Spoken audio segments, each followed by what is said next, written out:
Merci Céline, merci Monsieur le Président. Je vais donc vous présenter un avis justement rendu par la CNCDH sur l'impact de l'intelligence artificielle sur les droits fondamentaux. Alors vous pourrez le trouver sur le... Il doit y avoir une interférence. Voilà. Okay. Vous pourrez le trouver au journal officiel de la République française, où sont publiés tous nos avis et nos déclarations, ou vous pourrez le trouver plus simplement sur le site de la CNCDH. Alors, l'intelligence artificielle, il en est beaucoup question dans l'actualité, dans les médias.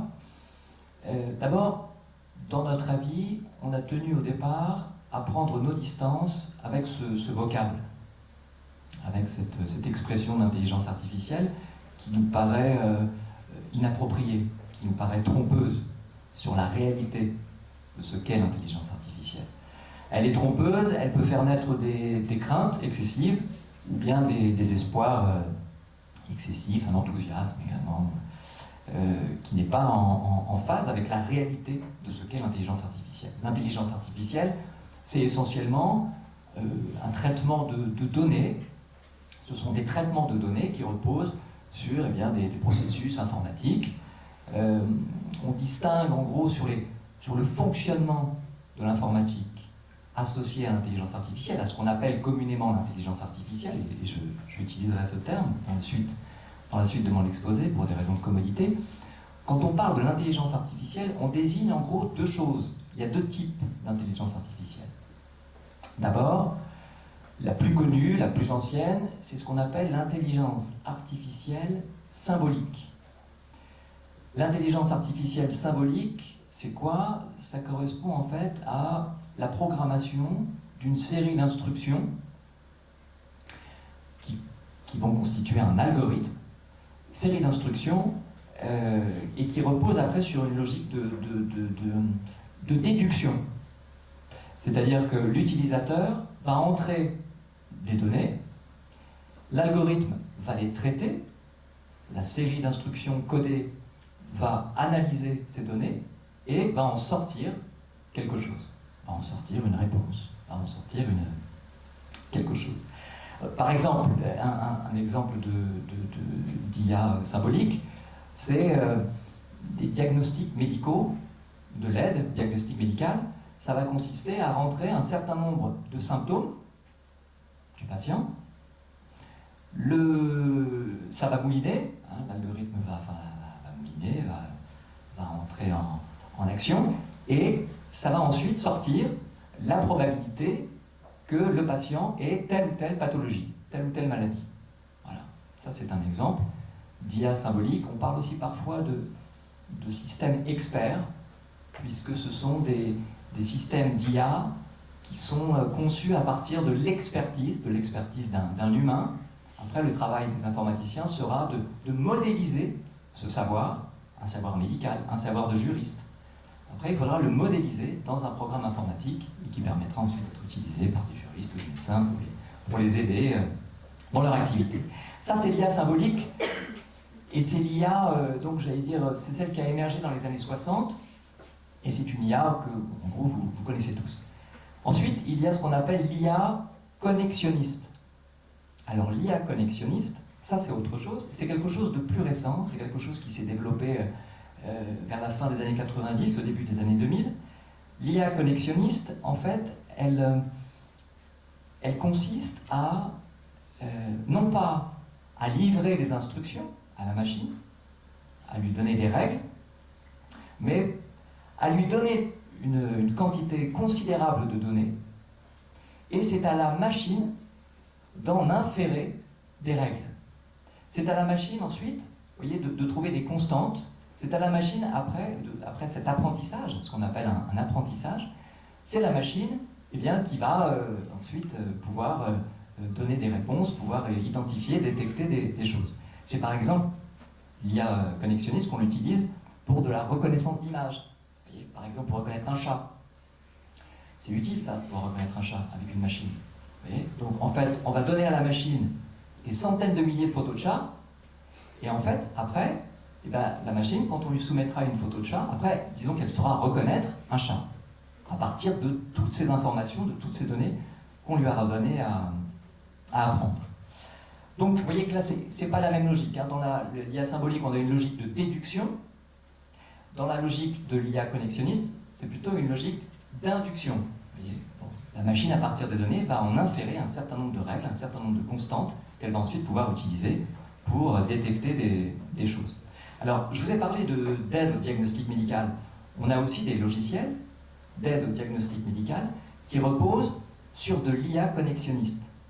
Par exemple, pour la détection de mélanomes cancéreux. Vous voyez, par exemple, pour un grain de beauté qui paraît un peu suspect, eh bien, en fait, la machine, on lui a soumis de la même manière des dizaines, des centaines de milliers de grains de beauté cancéreux, et ensuite, elle va pouvoir détecter, eh bien, quand on lui présentera un grain de beauté, elle pourra eh bien, dire s'il est cancéreux ou pas, s'il présente un risque de cancer ou pas. Alors, c'est ce qu'on appelle aussi parfois, c'est l'apprentissage machine, hein, l'IA connexionniste, c'est l'apprentissage machine, c'est le machine learning en anglais. Et là, vous voyez déjà que entre ces deux types d'IA, eh bien, on va avoir des problématiques qui vont se poser de manière différente s'agissant de la compréhension, s'agissant de l'explicabilité du système d'IA. Un système d'IA symbolique, c'est facile. C'est facile ensuite d'expliquer pourquoi la machine est parvenue à tel résultat. Il suffit de rappeler les règles qu'on a programmées. Pour un système d'IA connexionniste, c'est plus compliqué d'expliquer comment la machine est parvenue à un résultat. Pourquoi la machine, finalement, détecte ici un chat, et là, elle ne détecte pas un chat, alors que c'est un chat. Bon, finalement, c'est un peu compliqué, c'est la machine qui a fait ce travail. Il y a une espèce de boîte noire, et alors cette boîte noire, elle est d'autant plus... ce phénomène de boîte noire, il est d'autant plus fort que, là je vais rentrer encore dans certains détails techniques, mais il y a deux types d'apprentissage. Il y a l'apprentissage, ce qu'on appelle l'apprentissage supervisé. L'apprentissage supervisé, ça veut dire, on va donner à la machine, eh bien, des images de chats, en lui disant, ça, c'est un chat. Et donc, on lui indique, on souligne, on informe, on labellise les images. Après, il y a ce qu'on appelle l'apprentissage machine non supervisé. C'est-à-dire que là, on va donner à la machine tout un tas de données, et c'est la machine, c'est le système d'IA qui va en sortir eh bien, des classifications, des catégories auxquelles le concepteur n'avait pas pensé initialement. Et ça peut être intéressant pour eh bien, identifier des tendances commerciales, des tendances auxquelles on n'avait pas, dont on n'avait aucune idée au préalable, et la machine va faire apparaître comme ça des constantes. Alors ça c'est pour l'IA, ce que recouvre l'IA. Alors, l'intelligence artificielle, elle a bien évidemment des incidences, elle a des impacts énormes sur la société, mais ça va bien au-delà des droits fondamentaux.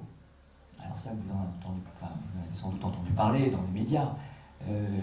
Tous les jours, on entend parler de ce que fait par exemple ChatGPT. Alors, ChatGPT, est-ce que ça pose un problème pour les droits fondamentaux? Pas forcément directement, si ce n'est peut-être le problème d'utilisation des données personnelles des utilisateurs. Mais autrement, en ChatGPT, ça va plutôt poser des problèmes pour, j'allais dire, ce qu'on appelle parfois le statut de la vérité. Est-ce qu'on peut encore aujourd'hui défendre dans nos sociétés l'idée d'une vérité, qu'il y aurait une vérité? On peut aussi se dire que ChatGPT, ça pourrait également représenter une menace pour la cohésion de la société, vous voyez, avec des images ou des images manipulées, des textes qui émaneraient comme ça d'intelligence artificielle, qui seraient présentés comme des textes vrais et qui en réalité seraient des fausses informations. Bref. Donc tout ça pour dire que, vous voyez, l'intelligence artificielle, elle a des impacts qui vont bien au-delà de la seule question des droits fondamentaux. Il y a également un autre sujet qui est intéressant, c'est que l'intelligence artificielle, elle va également avoir une incidence sur des choses, disons, plus fondamentales, alors qui ne se raccrochent pas forcément directement aux droits fondamentaux, peut-être indirectement, mais je pense notamment à ce qu'on appelle parfois les deadbots. Je sais pas vous voyez ce que c'est-à-dire des agents conversationnels, des chatbots, donc c'est un robot, c'est la machine qui interagit avec vous, mais en fait, ces deadbots, ce sont en quelque sorte des jumeaux numériques de personnes décédées, dont on récupère tous les messages qu'elles ont pu écrire dans des mails, dans des textos. On met tout ça dans la machine, et ensuite, eh bien, des personnes qui ont connu la personne décédée pourront interagir, enfin, bien évidemment, pourront avoir l'impression, l'illusion d'interagir avec la personne décédée. Et sachant que la machine ne va pas simplement recracher, j'allais dire, régurgiter des phrases telles qu'elles étaient présentes dans le message, mais elle va produire des textes, des propositions qui n'étaient absolument pas présentes dans les données qu'on a mis dans la machine. Alors, ce type d'utilisation, ce type de système d'IA, ça interroge surtout après la question de peut-être la dignité humaine. Vous voyez, en tout cas, c'est sur ce plan-là du respect de la dignité humaine que le comité consultatif national d'éthique, plus exactement sa déclinaison numérique, je n'ai plus son nom, c'est le CNPBN, bref, c'est un comité d'éthique chargé de travailler sur des questions numériques. Et ils ont rendu un avis sur les agents conversationnels.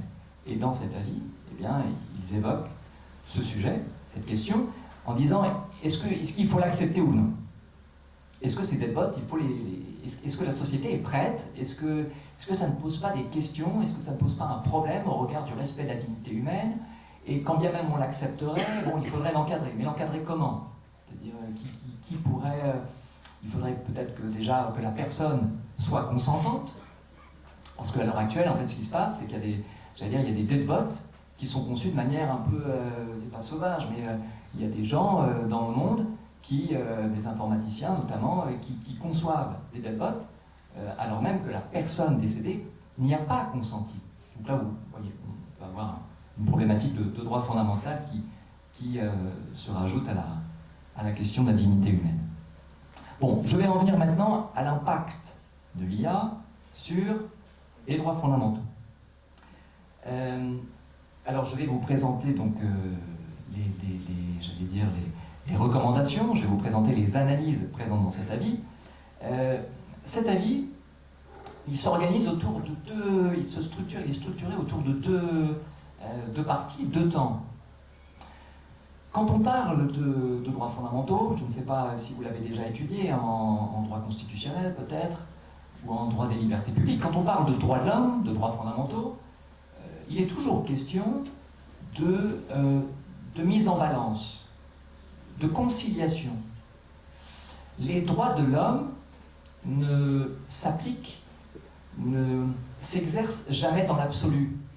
Alors, à l'exception de certains droits de l'homme, par exemple, l'interdiction de la torture. L'interdiction de la torture qui n'admet aucune exception, la peine de mort qui n'admet aucune exception, en tout cas chez nous. Mais autrement, de manière générale, les droits de l'homme,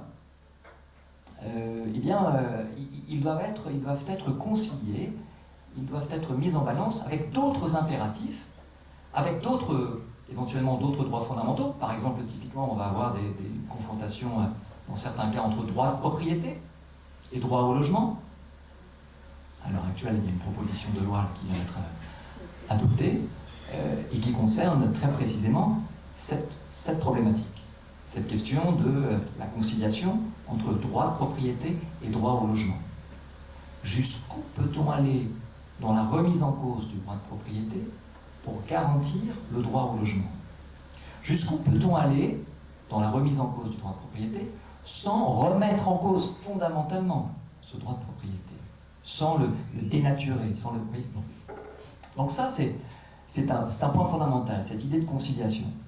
Donc, dans notre avis, on s'est d'abord demandé dans quelle mesure certains systèmes d'IA, certains usages, certaines utilisations d'IA, eh bien, peuvent représenter une menace pour les droits fondamentaux et j'allais dire, peuvent représenter une remise en cause excessive des droits fondamentaux. Une remise en cause qui ne respecte pas une conciliation équilibrée entre, d'un côté, les droits fondamentaux et de l'autre, la protection des droits d'autrui, ou bien des impératifs d'intérêt général. Par exemple, la préservation de l'ordre public, la santé publique. Bon. Donc ça, c'est le premier temps de notre avis. Dans un deuxième temps, on s'est dit, pour les systèmes d'IA qui ne représentent pas a priori une menace excessive pour les droits fondamentaux, pour des systèmes d'IA dont on peut admettre la légitimité, la légalité au regard de cette mise en balance. Eh bien, pour ces systèmes d'IA, il convient malgré tout de mettre en place des garanties, de mettre en place des garde-fous pour éviter que ces systèmes d'IA ne dégénèrent éventuellement et remettent en cause les droits fondamentaux. Donc, je commence par les lignes rouges, c'est-à-dire les utilisations, les usages de l'IA qui nous paraissent, qui devraient être prohibés selon nous. Alors, première utilisation, premier usage, c'est l'identification biométrique en temps réel des personnes dans l'espace public. Alors, qu'est-ce que c'est l'identification biométrique des personnes dans l'espace public? Alors, le plus connu, c'est la reconnaissance faciale. Mais l'identification biométrique, ça veut dire plus largement l'identification d'une personne à partir de caractéristiques physiques, corporelles. Ça peut être la démarche, ça peut être la voix. Bon, ça peut être donc le visage, ça c'est la reconnaissance faciale. C'est l'utilisation à laquelle on pense le plus souvent quand on parle d'identification biométrique dans l'espace public. Donc selon nous, ce type d'IA, ce type de système d'IA, eh bien, ça représente une atteinte très importante pour le respect de la vie privée, mais plus largement, ce type si on admet en fait ce type de surveillance, ça risque de porter atteinte indirectement à toute une série de droits et libertés fondamentales.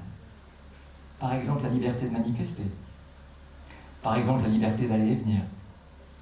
Parce que, en remettant en cause l'anonymat, dont on peut en principe se prévaloir dans l'espace public, avec l'idée qu'on est sans cesse surveillé, qu'on peut à tout moment être identifié, eh bien, cela va évidemment induire des comportements, j'allais dire, inhibés. Vous voyez, on n'osera plus s'exprimer comme on le fait quand on va manifester. On n'osera plus aller dans certains endroits de peur ensuite d'être identifié par ces systèmes de surveillance.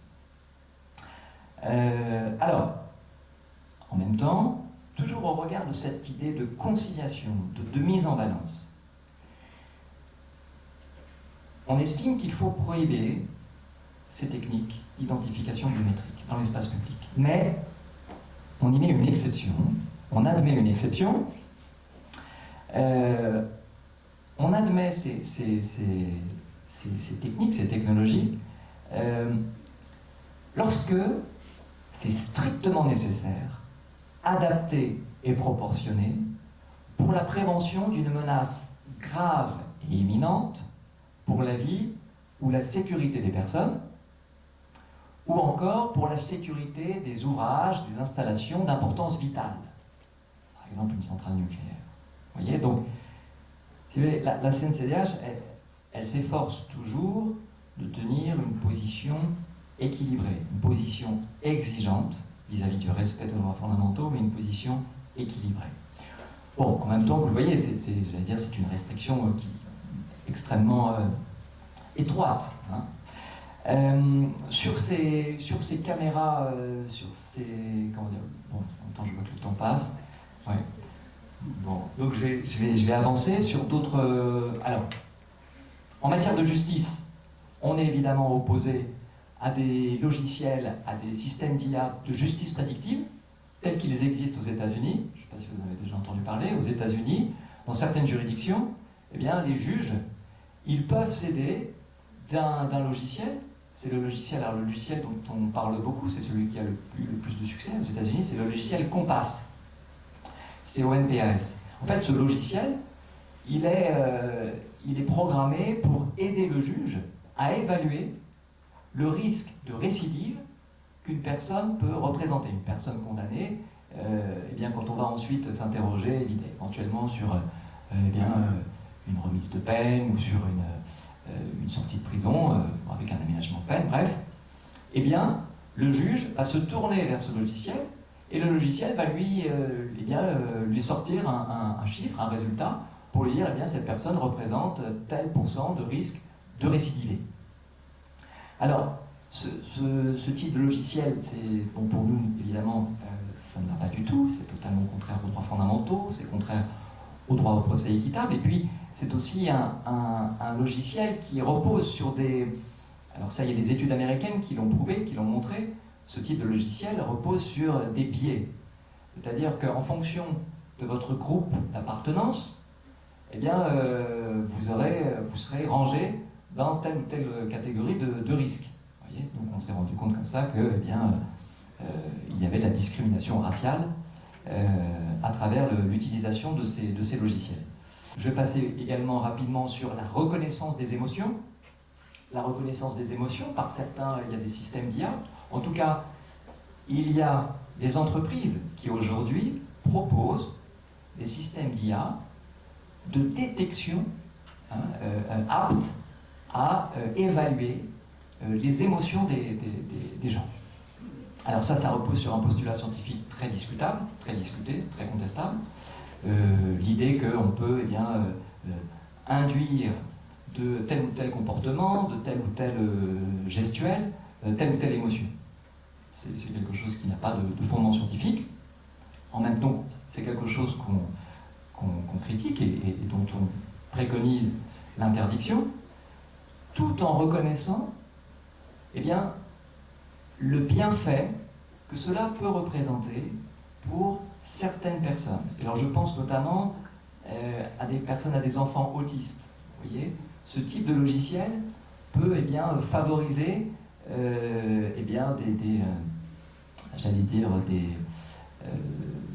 des aptitudes à l'apprentissage d'enfants autistes. Ou bien, si on intègre ce type de logiciel à une espèce de robot, de chien numérique, un robot quoi, ça pourrait aussi représenter quelque chose de positif pour des personnes seules, des personnes âgées, des personnes isolées. Voilà, ça leur permettrait donc ensuite d'interagir avec ce robot. Alors, ça c'était sur les lignes rouges. Maintenant, je vais rapidement vous expliquer, vous exposer, vraiment je vais faire ça de manière très synthétique, je vais vous exposer les différentes garanties, les différentes exigences, les différents garde-fous qu'on préconise pour tout autre système d'IA, pour les systèmes d'IA en général, dont on ne préconise pas l'interdiction. Tout d'abord, s'agissant du système d'IA envisagé dans sa globalité. D'abord, on préconise, avant d'utiliser un système d'IA, qu'on soit une entreprise, qu'on soit une personne privée ou une personne publique, d'abord, réaliser une étude d'impact. Réaliser une étude d'impact, c'est-à-dire identifier dans quelle mesure le système qu'on souhaite mettre en œuvre dans son entreprise ou dans son administration, dans quelle mesure ce système d'IA peut impacter les droits fondamentaux. S'interroger également sur la nécessité, l'opportunité de recourir à un système d'IA. Est-ce qu'il est vraiment nécessaire? Est-ce que ça ne représente pas une dépense trop importante? Bref, se poser ces questions-là. Ne pas céder au discours des entreprises qui vous vendent des merveilles quand ils vous présentent leur système d'IA. Et puis également, dans son étude d'impact, la personne, l'utilisateur qui souhaite recourir à un système d'IA, il faut qu'il prévoie, qu'il envisage des procédures pour assurer le suivi du système d'IA, pour assurer le suivi et pour mettre en place des mesures d'atténuation aux droits fondamentaux, aux risques encourus pour les droits fondamentaux. Alors, ce suivi, il est très important, hein. Je vous ai parlé d'une étude d'impact, ça c'est en amont du recours au système d'IA. Une fois que l'entreprise, une fois que l'administration a mis en place son système d'IA, il est impératif qu'elle assure sa surveillance tout au long de l'utilisation, tout au long du cycle de vie du système d'IA. Parce que un système qui, a priori, qui au départ se présente, j'allais dire, de manière inoffensive ou de manière dénuée d'incidence sur les droits fondamentaux, peut, en réalité, ensuite, j'allais dire, mal tourner. En tout cas, prendre une orientation contraire aux droits fondamentaux. Alors, vous avez des exemples, par exemple des logiciels, des applications pour l'aide au recrutement, avec des CV, notamment c'est Amazon qui avait mis ça en place en 2014. Pour la sélection des CV, ils utilisaient un système d'IA. Et en fait, ils se sont rendus compte au bout de 3 ans que ce système était discriminatoire. Il avait tendance à écarter les dossiers qui émanaient de candidats féminins. Pourquoi? Parce que les données qu'on avait mis dans la machine, les données d'apprentissage, c'était des données qui concernaient les années antérieures et qui concernaient en réalité donc des pratiques discriminatoires dont l'entreprise n'avait pas conscience. Bref, donc ça c'est pour les impératifs relatifs au système IA pris dans son ensemble. Ensuite, j'en viens au respect des droits fondamentaux à l'égard des décisions individuelles, à l'égard des préconisations des systèmes d'IA. Quand le système d'IA est en marche, quand le système d'IA interagit ou formule des recommandations, il est impératif de prévoir une intervention humaine pour éventuellement contrôler la pertinence du système d'IA. Je ne vais pas revenir sur les exemples.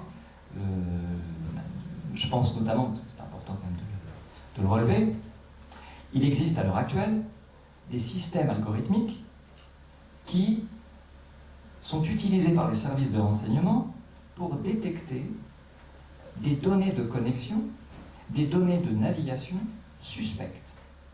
Suspectes du point de vue d'une menace terroriste. C'est ce qu'on appelle les signaux faibles de radicalisation. Ce système d'IA, alors il est totalement opaque, bien évidemment, on ne sait pas ce qu'il y a dedans, on ne sait pas comment ça fonctionne, mais la Cour de justice de l'Union européenne a rendu un arrêt en 2020 dans lequel elle exige que lorsque le système détecte un individu suspect, selon le système, un individu, un agent humain, vérifie dans quelle mesure cette personne, dans quelle mesure son activité numérique peut représenter une menace pour la sécurité publique. Alors, rapidement, dernière chose, ce qui est essentiel, c'est l'information des personnes. L'information des utilisateurs. Premièrement, il est impératif que la personne sache que la décision qu'on lui oppose émane d'un système d'IA, d'un système d'intelligence artificielle. Il est impératif également qu'elle sache, qu'elle soit informée, que lorsqu'elle interagit avec un robot, avec un chatbot, qu'il s'agit bien d'un chatbot, que ce n'est pas une personne humaine qui est derrière. Donc, de la même manière, il est impératif que les personnes soient informées, qu'il y ait une information sur des contenus émanant d'un système d'IA, que ce soit du texte ou de l'image. Et enfin, s'agissant d'explications, s'agissant d'informations, nous insistons dans notre avis sur l'explicabilité de l'algorithme. L'explicabilité, il faut que les personnes qui font l'objet d'une décision issue d'un système d'IA comprennent comment la machine en est arrivée là. Donc il faut expliquer aux gens de manière intelligible, il ne s'agit pas de leur donner les codes de la machine, personne n'y comprendra rien, mais expliquer aux gens quels paramètres ont été utilisés pour parvenir à tel résultat, et de manière intelligible. L'idée de cet avis, c'est de recentrer, de remettre l'humain au cœur de l'intelligence artificielle. Voilà, je vous remercie, j'étais un peu long.